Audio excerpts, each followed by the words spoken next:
Thank you, Mr. Chairman. Mr. Mattis, how do the Chinese Ministry of State Security and the Chinese Ministry of Public Service advance Communist China's unrestricted warfare against the United States?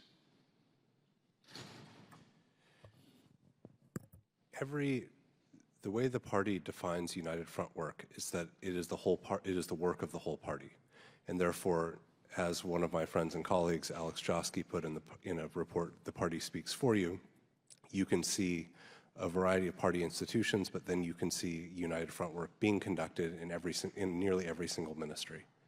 And in the Ministry of Public Security, you can see this in their contracting and for computer network exploitation or hacking of dissidents, of people abroad, of their overseas police stations to track and to monitor Chinese who are living overseas, whether they are PRC citizens or not, and whether or not they are legally there or not.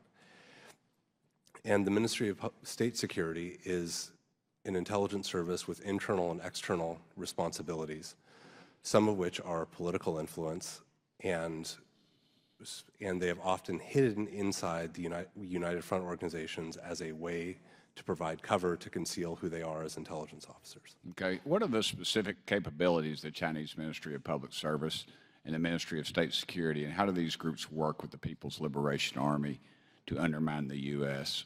If we could keep it kind of brief, I'm going to run out of time. Right.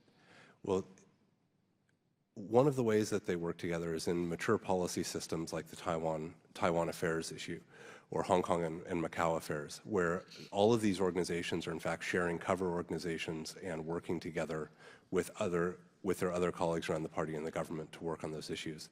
And in some cases, you can see them working together to support, say, the Ryukyu independence movement in Okinawa in the hopes that U.S. bases will not be there. Right.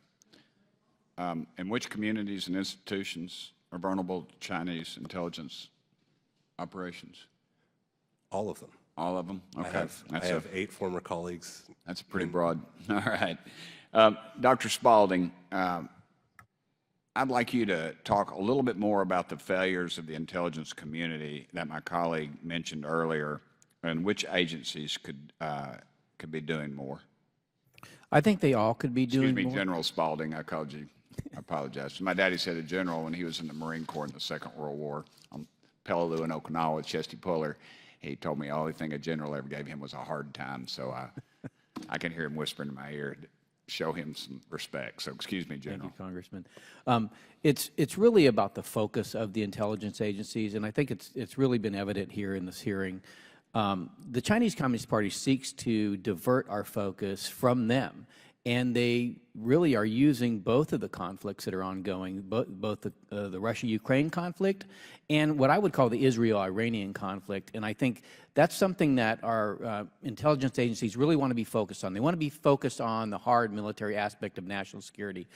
And what they're not focused on is the economic, the social, the political, the cultural part of their warfare. And that's really the main part.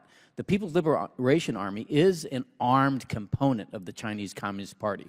The Chinese Communist Party themselves practice political warfare as their main avenue of attack, period. And that's what the intelligence agencies don't focus on.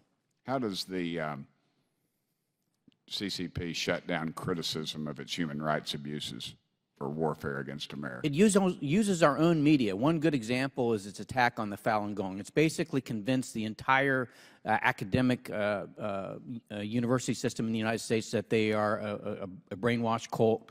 They've done the same thing to our media institutions. And so, you know, that is the way they do it, is by controlling our own narratives within the United States. You're saying that they're not a brainwashed cult?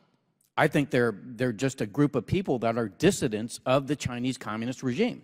Yeah, I agree with you too. They put on a pretty cool dance routine. It's pretty cool.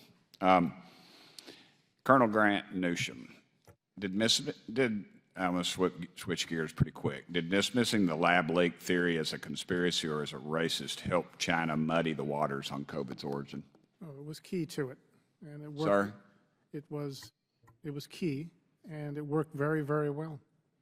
Did the lab leak theory as a conspiracy or a racist help China further divide the American people, in your opinion? No, completely. It did more harm than they could have dreamed of doing. I think they're pinching themselves now.